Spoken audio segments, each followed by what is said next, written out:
नाही, आपण जर पाहिलं तर इथं अनिल महाराजांना धमकी देणे, त्यांना कुठंतरी काही वेगळा प्रकार घडला तर त्यांचं केसमध्ये नाव टाकणे, असा जो काही प्रकार जो धर्मकार्य करत असेल, असं जर होत असेल ते महाराष्ट्रामध्ये कधी चालणार नाही आणि आमच्यासारखे कार्यकर्ते ते कधी होऊ देणार नाही. त्यामुळे आज महाराजांच्या स्मरणार्थ इथं मोठा हिंदू जनसमुदाय जमा झाला. त्याच्यामध्ये देशमुख साहेब देखील उपस्थित झाले होते. अनेक मग संग्राम बाप्पू भंडारे असतील किंवा इतर या क्षेत्रामध्ये काम करणारे अनेक लोक उपस्थित झाले. त्यांनी अनिल महाराजाला पाठिंबा देखील दर्शवला आहे. आणि ही व्यक्ती जी काय आपण पाहतो की हे याच्या मागाचं एक वेगळं षडयंत्र आहे आणि या षडयंत्रामध्ये कुठंतरी अगदी राज्याच्या मंत्रिमंडळामध्ये असणाऱ्या लोकांबद्दल काहीतरी अर्वच्च भाषा, शिवराळ भाषा वापरणं आणि त्याची मजल इथपर्यंत जाते की राज्याच्या मुख्यमंत्र्यांपर्यंत तो बोलतो. म्हणजे हे कुठंतरी प्रशासनावरती प्रश्नचिन्ह निर्माण होतो की प्रशासन नेमकं काय करतं आहे. आणि त्या बाबतीमध्ये आज कुठंतरी आम्ही ही बाब सर्व कुठंतरी सरकारपर्यंत पोहोचू आणि अशा लोकांचा जागच्या जागी वेळोवेळी बंदोबस्त करणं हे प्रशासनाकडून होणं गरजेचं आहे. पण तसं होताना दिसत नाही.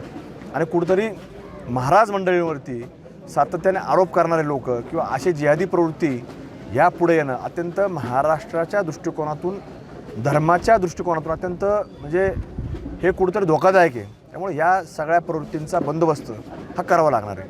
राज्याचे मुख्यमंत्री देवेंद्र फडणवीस यांच्याशी याबाबत काही संपर्क साधणार आहे? नाही, साधणार आहे. आम्ही त्यांच्यापर्यंत सगळी माहिती पोचवू आणि ह्या सगळ्यावर म्हणजे इथं पोलीस प्रशासन काय करतं आहे ही सगळी बाब आम्ही तिथपर्यंत निदर्शन आणून देणार आहोत.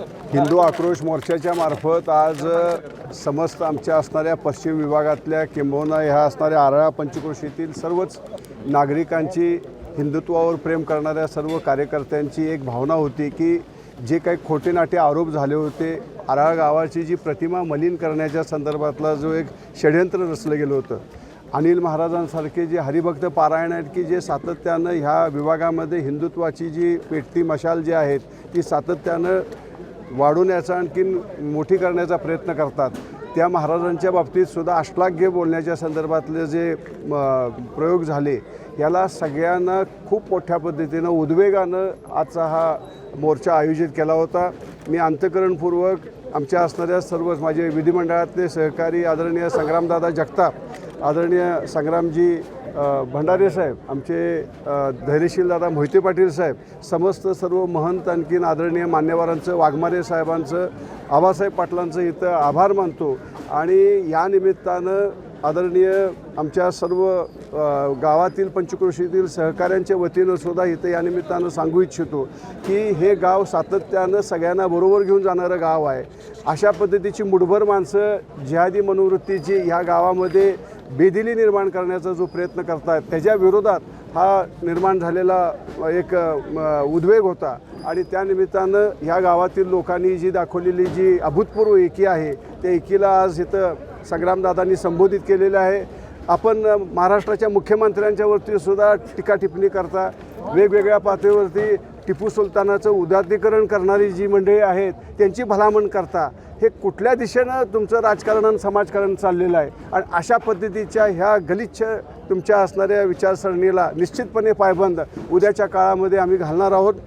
आमच्या मुलांच्यावरती दाखल केलेले जे खोटे गुन्हे आहेत, आज खरं तसं बघितलं जर विचार केला, तुम्ही म्हणता SIT लावा, SIT लावा, SIT लावली तर तुमचे बुरखे हे टराटरा फाटले जातील. कारण का आमच्या निष्पाप मुलांच्यावरती हे गुन्हे दाखल झालेले आहेत. आणि ह्याच्या बाबतीत आम्ही निश्चित तुम्हाला सांगतो, मी आहेत, आज संग्रामदादा माझ्याबरोबर आलेले आहेत, धैर्यशील दादा इथं आहेत, आमचे संग्राम फडतरे साहेब आहेत, ज्या ज्या व्यासपीठावरनं मिळेल त्या त्या ठिकाणी संग्रामदादांनी आता मगाशी सांगितलं त्या पद्धतीनं विधिमंडळाच्या व्यासपीठावरती सुद्धा वेळ पडली तरी आम्हाला हा मुद्दा मांडायला लागेल की दूध का दूध आणि पाणी का पाणी हे निश्चितपणे व्हायला पाहिजे. आणि जे खरं आहे ते खरं समाजासमोर यायला पाहिजेत की पोरं आमची निष्पाप आहेत, या निष्पाप पोरांच्यावरती जर अशा पद्धतीचे दोषारोप होत असतील तर त्याचं जेवढा करावा तेवढा निषेध कमी आहे. आणि तो निषेध या असणाऱ्या मोर्चाच्या माध्यमातून आम्ही इथं व्यक्त केलेला आहे.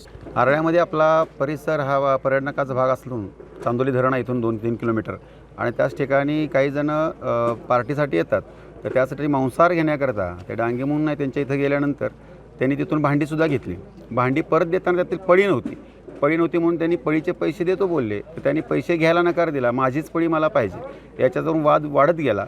वाद वाढल्यानंतर त्यांच्यातल्याच असणाऱ्या एका डांगे नावाच्या त्या इस्मानं आपल्यातल्या मुलाच्या म्हणजे बाहेरचा परगावचा मुलगा हिंदू मुलगा होता त्याच्या डोक्यावरती काठी मारली, रक्तबंबाळ मुलगा झाला. पुन्हा त्यांच्यातली काही लोक आली आणि त्याच्यावरतीच मारायला लागले आणि त्या झटापटीमध्ये त्याला कोणाचा तरी सुरा लागला असं तो म्हणतो. आणि हे झाल्यानंतर आरळा गावातील काहीच मुलं तिथं कोणी उपस्थित नव्हते, पण त्यांच्यावरती पुन्हा आपल्यातल्याच एक आरळा गावातल्या मोठ्या व्यक्तीलावरती ते चालून गेले. चालून गेल्यानंतर तिथं सगळेजण परत त्यांच्यातले जमा झाले आणि आपल्यातल्याच मोठ्या प्रतिष्ठित व्यक्तींना मारहाण केली. त्याच्यामुळं आपल्यातली सगळी मुलं त्यांच्या बचावासाठी गेल्यानंतर थोडी झटापट झाली आणि त्याच्यातून त्यांच्या आपल्या मुलांनी गुन्हे असं दाखल केले की मुलांनीच आमच्या असणाऱ्या सुरा मारला म्हणून.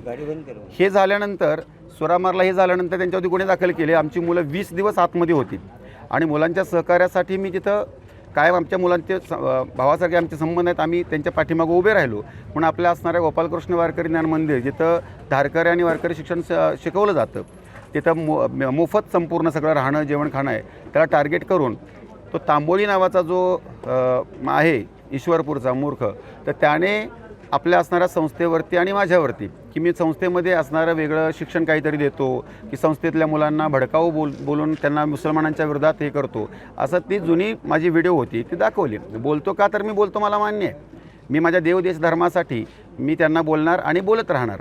तर त्याने गुन्हे दाखल करून की माझ्यावरती गुन्हा दाखल व्हावा, मला अटक व्हावी, यासाठी तो 4-5 जे फुटकाळ होती की जे आमच्यातले बी हरामखोर नाहीत आणि त्यांच्यातले पण नाहीत अशांना घेऊन तो तिथं गेला आणि माझ्यावरती गुन्हे दाखल करा असं बोलला. त्याच्यामुळं आज आम्ही हा जो हिंदू विराट मोर्चा जे हे केला त्या निषेधार्थ की आमच्यातल्या मुलांचे गुन्हे पाठीमागं घ्यावे आणि आपल्या संस्थेवरती जे ते गुन्हे दाखल करायला गेला आपल्या विरोधात ते गुन्हे पाठीमागे घ्यावे यासाठी आपण पर्यंत आज मोर्चा घेतला होता.